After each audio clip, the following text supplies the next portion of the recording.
खुशामदीद, मैं हूं मजहर खान और आप देख रहे हैं मिल्लत टाइम्स। आज हम बात करेंगे 2024 और 25 के बजट को लेकर। बजट आने के बाद जो कि निर्मला सीतारमण ने एनडीए सरकार जो तीसरी बार लगातार है मोदी जी की क़यादत में जो बजट पेश किया है उसको लेकर लगातार जो है वो इंडिया गठबंधन के जो नेता हैं उसको लेकर विरोध कर रहे हैं। अलग अलग तरह की जो है रिएक्शन आ रही है। किसी ने इसको निराशाजनक कह दिया तो मायावती जो कि बीएसपी की सुप्रीमो है उन्होंने कहा कि ये कुछ धन्ना सेठों और मालदारों के लिए बजट है। डिंपल यादव से जब बात होती है तो डिंपल यादव कहती हैं कि इसमें किचन का कोई ख्याल नहीं रखा गया है, इसमें महिलाओं के लिए कुछ नहीं है। शशि थरूर इसको कहते हैं कि ये जो है ये बहुत निराशाजनक बजट है। इसी तरह से लगातार जो है वो बातें सामने आ रही हैं। इंडिया गठबंधन के जितने भी नेता हैं उन्होंने विरोध प्रदर्शन किया है, संसद में किया है और इसको जो है भेदभावपूर्ण बजट बताया है। लेकिन इस बजट को लेकर मैं जो आगे बात करने आ रहा हूं वो अल्पसंख्यकों को लेकर कर रहा हूं, यानी एक जो माइनॉरिटीज होती है उसके लिए इस बजट में क्या कुछ खास है। इस बजट में अगर कुछ सस्ता हुआ है तो वो क्या सस्ता हुआ है वो मैं आपको बताता हूं।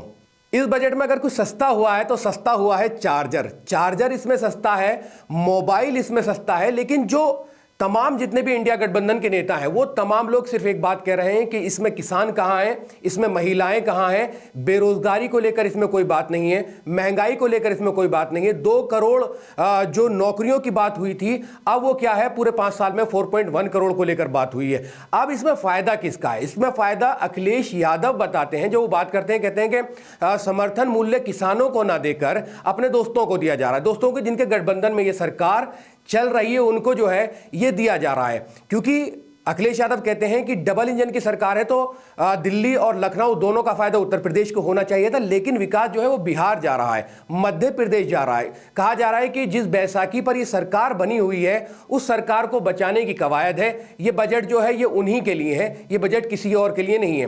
बिहार को विशेष दर्जा मिला हो या ना मिला हो लेकिन विशेष पैकेज जरूर मिल गया है। उसी में कहीं ना कहीं नीतीश बाबू जो है वो खुश भी हैं। मैं आपको बताता हूं कि इस बजट में अल्पसंख्यकों के लिए क्या है, क्योंकि एक नारा लगाया जाता है बीजेपी की तरफ से, वो कहते हैं कि सबका साथ सबका विकास। लेकिन अल्पसंख्यकों के लिए क्या कुछ बीजेपी गवर्नमेंट ने किया है उस पर हम बात करेंगे। बीजेपी ने अल्पसंख्यक के लिए क्या किया है, आइए देखते हैं बीजेपी क्या कुछ इस बजट में जो सरकार ने पेश किया है, जो निर्मला सीतारमण फाइनेंस मिनिस्टर वित्त मंत्री जो है उन्होंने पेश किया है, इसमें क्या कुछ अल्पसंख्यकों के लिए कहा गया है। कुर्सी बचाओ बजट, निराशाजनक बजट।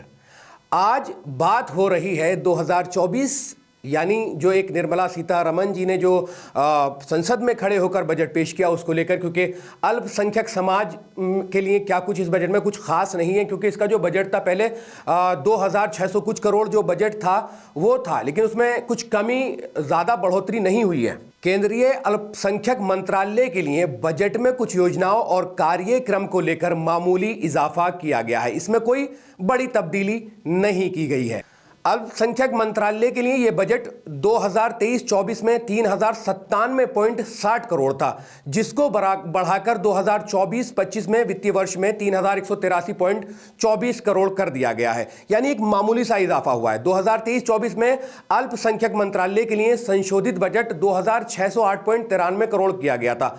कौमी वक्फ बोर्ड तरक्याती योजना और शहरी वक्फ संपत्ति विकास योजना के लिए 2023-24 में 17 करोड़ का बजट रखा गया था, जबकि संशोधित बजट 8 करोड़ ही रहा। सरकार ने वित्तीय वर्ष 2024-25 में इसके लिए 316 करोड़ आवंटित किए हैं।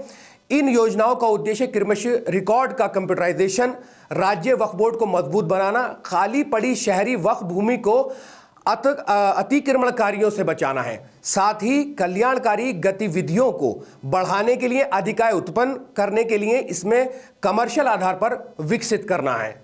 अल्पसंख्यकों के संपूर्ण शिक्षा सशक्तिकरण के लिए बजट में मामूली कटौती की गई है, जो लगभग 125 करोड़ रुपए थी, तथा मौलाना आजाद राष्ट्रीय फेलोशिप जैसी छात्रवृत्ति योजनाओं को रद्द करने के कारण यह ऐसा किया गया है।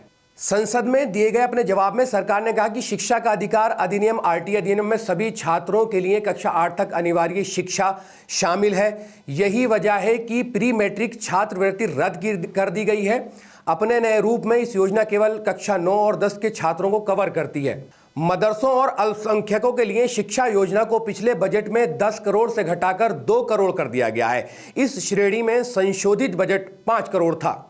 प्रधानमंत्री जन विकास कार्यक्रम पीएमजेवीके के तहत 910 करोड़ रुपए का आवंटन किया गया है, जो 2023-24 के लिए 600 करोड़ रुपए था। पीएमजेवीके का उद्देश्य चयनित अल्पसंख्यक सघनता वाले क्षेत्रों, पहचाने गए जिला मुख्यालय, ब्लॉक, कस्बों, गांवों के समूह जिनमें पर्याप्त अल्पसंख्यक आबादी है और जो अपेक्षाकृत पिछड़े हैं में विकास की कमियों को दूर करना है। बहुक्षेत्रीय विकास कार्यक्रम एमएसडीपी को प्रधानमंत्री जन विकास कार्यक्रम के रूप में परिपालन के लिए पुनर्गठित और नया रूप दिया गया है। तो मैं आप तमाम लोगों से सिर्फ एक बात यह जानना चाहता हूं इस वीडियो के माध्यम से कि जिस तरह से लगातार इंडिया गठबंधन के नेता इस बजट को लेकर अपनी प्रतिक्रियाएं दे रहे हैं और बता रहे हैं कि ये बजट जो है वो धन्ना सेठों का है, इस बजट में जो है कहीं ना कहीं भेदभाव किया गया है। इस बजट में उत्तर प्रदेश को कुछ नहीं दिया गया, जिस उत्तर प्रदेश से प्रधानमंत्री आते हैं, प्रधानमंत्री बनाने में अहम किरदार जो उत्तर प्रदेश निभाता है।